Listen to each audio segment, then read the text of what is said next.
Indian society for cultural cooperative and friendship എന്ന ഇസ്കഫ് ഭരണഘടനാ സംരക്ഷണ ദിനം ആചരിച്ചു. ഇതിനോടനുബന്ധിച്ച് സംസ്ഥാന കമ്മിറ്റിയുടെ ആഭിമുഖ്യത്തിൽ കായംകുളം KPSC ഓഡിറ്റോറിയത്തിൽ ഭരണഘടനയുടെ ആമുഖം വായിക്കുകയും ഭരണഘടനാ സംരക്ഷണ പ്രതിജ്ഞ എടുക്കുകയും ചെയ്തു. ഭരണഘടനാ സംരക്ഷണ ദിനത്തോടനുബന്ധിച്ച് Indian society for cultural cooperative and friendship എന്ന ഇസ്കഫ് സംസ്ഥാന കമ്മിറ്റിയുടെ ആഭിമുഖ്യത്തിൽ കായംകുളം KPSC ഓഡിറ്റോറിയത്തിൽ വിവിധ പരിപാടികൾ സംഘടിപ്പിച്ചു.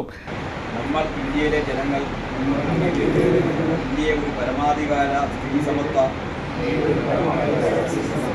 മതനിരപേക്ഷ ജനാധിപത്യ റിപ്പബ്ലിക്കായി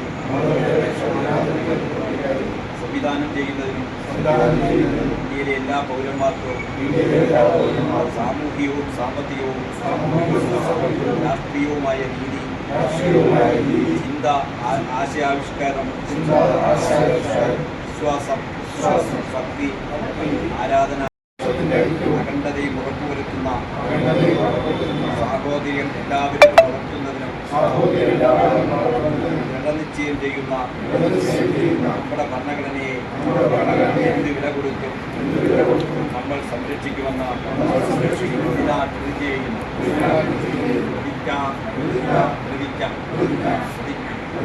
ഭരണഘടനയുടെ ആമുഖം വായിക്കുകയും ഭരണഘടനാ സംരക്ഷണ പ്രതിജ്ഞ എടുക്കുകയുമാണ് പ്രധാനമായും സംഘടിപ്പിച്ചത്.